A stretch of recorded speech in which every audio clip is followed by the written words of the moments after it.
বরের গাড়ি কিন্তু চলে এসেছে। তারপরেই কিন্তু আমরা কিন্তু চলে গেছি বরকে নামাতে। তো এখানে কিন্তু বড়দি ভাই আর ওদিকে ছোটো জামাইবাবু গেছিলো বরকে নামাতে। তো বরকে গাড়ি থেকে নামালো আর তারপরে সবাই কিন্তু এক এক করে নেমে গেছে। তারপরে কিন্তু আমরা বরকে নিয়ে যাচ্ছি। আর তারপরে যেই রিচুয়ালসগুলো রয়েছে তো এখন সেগুলোই হবে, বরণ তারপরে আরও যা যা রয়েছে তো সেগুলোই হবে। প্রথমেই যে নিয়মটা রয়েছে দুধ দিয়ে হাত ধোয়াতে হয়, তো সেটাই এখন মা করছে। বাঙালির বিয়ে বলে কথা বস, নিয়ম তো থাকবেই, প্রচুর নিয়ম। তো তোমাদের কার কার এই নিয়মটা রয়েছে তোমরা কিন্তু অবশ্যই কমেন্ট করে জানিও।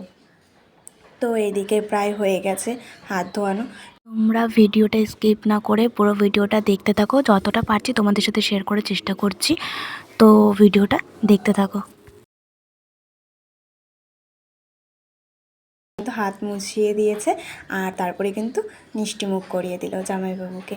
তো মিষ্টি মুখ করানোর পরে কিন্তু তারপর জল খাইয়ে দিল। তো এরপরে কী হয়েছে সেটা যদি দেখতে হয় তার জন্য কিন্তু নেক্সট ভিডিওটা দেখতে হবে। তো চলো আসছি আবার নেক্সট ভিডিও নিয়ে।